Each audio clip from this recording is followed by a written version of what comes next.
When I first saw Garden of Witches on Steam, I thought I was downloading some grim, horror-inspired roguelike. Instead, I got cozy witches and goofy personalities, and some fights that left me in shambles. I was really surprised by this game. Before diving in, I was expecting a dark, horror-esque tale with some heart-wrenching twists. And honestly, I think that's because I've been on an indie horror spree lately, and the art style just gave me those classic RPG Maker horror vibes, you know? It's something about the way the witches looked in some of the screenshots just gave me the feeling of like blood and gore. I don't know why, there's none of that in this game. I don't know what I was expecting, but it just, that's how I came into the game. And I was completely wrong. What I found instead was a cozy little game about witches living in a dream world and hosting tea parties. Completely defied my expectations. And honestly, I didn't mind it. This is Toad Knight, and here's my experience with Garden of Witches. I initially picked up Garden of Witches because I was really craving a roguelike, something with fast-paced action. And this one had great reviews, but honestly, the art style is what really sold me. It had a very kawaii, dark kind of vibe, and that's what really interested me. It had a really good contrast between cutesy and dark. Before I bought the game, I skimmed through the reviews. A lot of people were complimenting the game on its depth and charm, which drew me in even harder. So I pulled out my wallet and pulled the trigger. When I finally booted it up, I took my first steps into the world of Garden of Witches and was greeted with this pleasant, story-like tale about a dream witch who created her own world. She allowed a handful of other witches to live in this realm, which is simply called the Garden. Here we meet our protagonist, a little frumpy witch named Syl the Thread Witch, and her cat, Kennelly. Each year, the witches living in the Dream Witches world need to hold a tea party to fend off her nightmares. But this year, the tea party is long overdue and the nightmares are starting to breach the garden. This is kind of how the story begins, the whole overarching plot. Basically, the witches in this dream world need to hold a tea party, but of course, none of the witches want to take initiative to host it. So the responsibility falls on the main character, Syl. And this is really what sets up the roguelike loop. Every year, Syl has to track down and assemble this wacky, lazy coven of witches, because for one reason or another, none of them ever seem to want to start the tea party on time. Honestly, this was the funnest part about the game, because the witches really had very strong personalities, and they were all just degenerate in their own way. And the perfect kind of degeneracy. It was light, it was fun, and the characters had great chemistry with each other. But the transition from fairy tale storytelling and this very light, fun kind of vibe transitioned fast. As soon as you stepped out of your house, it was violent, and you were mowing down every enemy in your sight. One minute you're reading a little storybook about cute little witches, and the next you're slaughtering creatures like your life depended on it. The combat itself was moderately fast-paced, just enough speed to keep me strategizing and setting up combos, but not so fast that I was frantically button mashing. The balance was honestly perfect. Very, very good game. It had an extremely solid combat base. A lot of the reviews are commenting on how good the combat was in this game, and I agree. The combat was very solid. I liked it a lot because I'm not the biggest fan of button mashing. It just is mindless to me. It's nice when a game actually slows down a little bit and you can strategize a little bit more. The gameplay loop was very Hades inspired. You fight monsters floor by floor, and after clearing the floors, you get to choose between two doors, each offering a reward. A new spell, a passive upgrade, or some other bonuses. Honestly, the loop is simple, but that's one of the things I liked about it. They didn't need to reinvent the wheel. Instead, they just polished it. The story itself plays out over 5 chapters, more coming soon. I think there's a chapter 6 or epilogue out now. But each completed run pushes the story forward and unlocks the next chapter. Much like Hades, but a little more transparent. You can actually see your progress through the chapters and even revisit them later, and I thought that was a nice addition. In the beginning chapters 1 and 2, the game felt a little too easy, but to be fair, I've been playing roguelikes since like Binding of Isaac, so I'm no beginner. I breezed through the first 2 chapters without much trouble, and honestly, it wasn't a bad thing. Those earlier sections are mostly for introducing the characters anyway. The difficulty does really pick up in chapters 3 through 5, which is where the game finally tested me a little. And chapter 5 I was no longer breezing through. I really had to put all of the game's synergies kind of together to get through that last big push. Each boss in the game is a witch. There are 6 in total, and 5 of them serve as boss fights you'll face during your runs. To recruit them to the tea party, you first have to beat them in battle. What makes this fun is that every witch has a loud, over-the-top personality. Honestly, most of them are kind of degenerates in their own way, which I really, really love. Their degeneracy is really what kept me in the game and kept me wanting more. The first witch you meet is Piana, the Witch of Flowers. She's basically an alcoholic who refuses to go to the tea party because she's too drunk. Honestly, she's like your drunk aunts you see at every Christmas party, just get hammered all the time. I really like Piana. Having her as the first witch was great because her personality is extremely strong.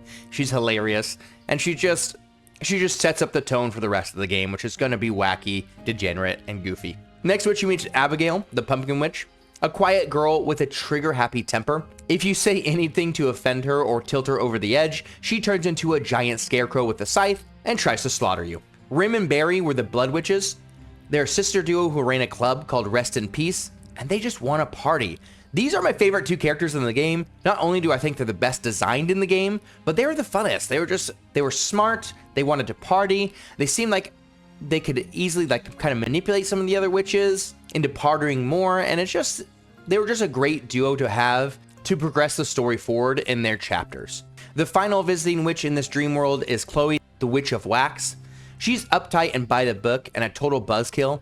Later on chapters, she kind of, a little bit of spoilers, she does loosen up a little bit, which causes so much chaos around the dream realm, but her vibe is very important to the whole group dynamic because she's the only one keeping these girls in line, and they desperately need someone to keep them in line because they are all ridiculous. And finally, after gathering the other witches, you face off against the Dream Witch Nahatra herself, who's always stuck in a nightmare when you reach her, and once you dispel it, she's able to attend the tea party. Each witch brings a unique item to the tea party, and it only works if all those items are present. When they finally manage to hold it, the nightmares are dispersed and the loop begins again. It's a really fun concept. The story stays light and playful with each loop, presenting a new excuse as to why the witches are late to the tea party. Each chapter highlights a specific witch, so by the end, you've really gotten to know them all. For example, in chapter 2, Piana, the drunk witch, gets sober, and she is just awful when she's sober. And all the witches just really aren't vibing with her because she's very uptight, she's rude, she's high and mighty. It's the worst. So the conflict then begins as all the witches are trying to get her drunk again, but she doesn't want to drink alcohol. And it's just a fun concept of everyone likes Piana when she's drunk, so they just keep trying to get her drunk more. And finally, by the end, we trick her into getting drunk again, and she's back to her normal drunk self, as every drunk ant should be. Rim and Barry, though, were my favorite. They had very chaotic duo energy, and it just seemed like every chapter when the other witches were presented, Rim and Barry were the ones to kind of help us solve the problem of the witches, because Rim and Barry are very good at manipulating the other witches into doing what they want, and so they'd find some form of manipulation to either trick Piana into drinking again, or getting Abigail out of her shell, or helping Chloe, the Witch of Wax, kind of loosen up a little bit. And they did all this with the single motivation is to have a little bit more fun in their lives, which I really respected. Rim and Barry, their designs, their personalities, and everything about them was perfect. Overall, the story ended up being way more lighthearted than I originally anticipated, but I had a good time with it. Though I admit, I do wish there's still a little more depth to the game, but it wasn't a deal breaker. I had a great time with the game. And I wanted to see more of these characters, honestly. I was really hoping at the start of the game that we were going to get a play as each one of these characters. That would have been great. As for like the spells and synergies and stuff in the game doesn't overwhelm you with spells. There aren't hundreds, but there are just enough to keep you experimenting the whole way through. It's actually the perfect amount. I had a great time with finding the synergies and getting the best spells and combining them with the certain passives that you get. I feel like it worked out perfectly from beginning to end. Spells and passive effects are the core damage in the game. Each spell pairs with passives in a unique way. For example, the needle shot in the game, it attaches threads to enemies, and once they drop below a certain health threshold, you can instantly kill them. If you invest in a bunch of passives that boost those threads, the killing potential ramps up fast. This is actually my best combination I found in the game, is I'd get all these thread passives to increase my needle shot's capabilities and just kind of nuke enemies every time I'd go into a room. It was awesome. I liked it a lot. I combined that with another spell like the Summon Doll spell, where you could summon cute little cats that jumped around and kind of auto-attacked enemies. And you can get passives for the cats that every time they attack something, they attach another thread to them, thus increasing your passive thread's insta-killing capabilities. And it was just chaos. I would go into a room, cast a spell, and bam, everyone would be dead. When you get into a boss fight, the cats would just overwhelm the boss, and there'd just be like 7 different cats on the screen just attaching needles and threads to the boss, and the boss would eventually just crumble under the cute little cats of death. In total in the game, there are 10 total spells and 9 passive effects. This might sound like a small amount, but it actually keeps things tight and focused. Since the game is structured into chapters, it made every run feel like a complete story, beginning, middle, and end. Personally, I loved that. There are way too many roguelikes out there that just feel endless. I need my games to have an ending so I can move on, and this game did exactly that. The overall game length from a gameplay perspective felt just right for me.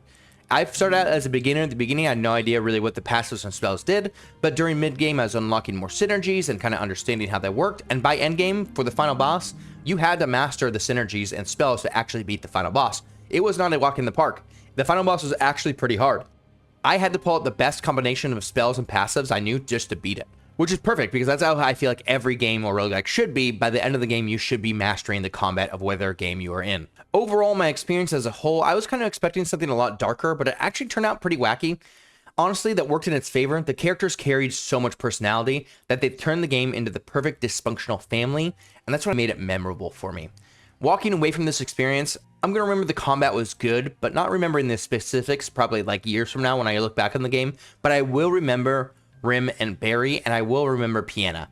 I think those will stick out to me as characters in the game that I will remember because they generally had good writing to them, and I think it's the writing of the characters that really carried this game to make it a memorable experience. I will say on the combat though, after finishing the game, I actually did want to go back and keep playing, which is kind of rare for me these days because I've been playing so many games and there's so many different roguelikes out. Like when I finish a roguelike, I kind of want to go to the next one to get a fresh experience. This one, I actually wanted to try out a Blood Crow run where I got Blood passive and the Crow passive and see how good the Blood passive and Blood skills are and the Crow skills are combined.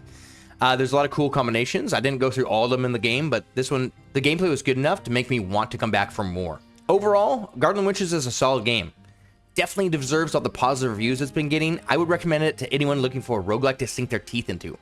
Right now, it's still in early access. I think it's on version 0.8, and they've already added a new witch since I wrote the script. So if you're interested, I say jump in now and get ahead of the curve before the 1.0 release. Because this one's going to blow up. It's got amazing reviews, and when it hits 1.0, I feel like it's definitely going to get some traction just based on word of mouth and extremely positive reviews. And also, if you play it before it comes out and people get a bunch of traction in it, you can already be ahead of the curve and tell your friends, you know, you played it before it was cool. Garden of the Witches may not have the deepest story, but the contrast between its cozy aesthetic and chaotic combat, it stuck in my mind, and the character writing was top-notch. Would I recommend it? Absolutely, especially if you're fans of Hades and roguelikes in general, and if you're fans of good writing in general, or comedic kind of writing. Something like Konosuba, Anya Basio, Dan Nichijou. If you're a fan of those things, you probably like the character writing in this game because they are just degenerate characters. If you're into those type of things, you'll definitely like the writing in this game. The characters are very comedic and wacky and fun. This has been Toad Knight. Hope you guys enjoyed. Like, comment, and subscribe for more indie game content, and I'll see you in the next video.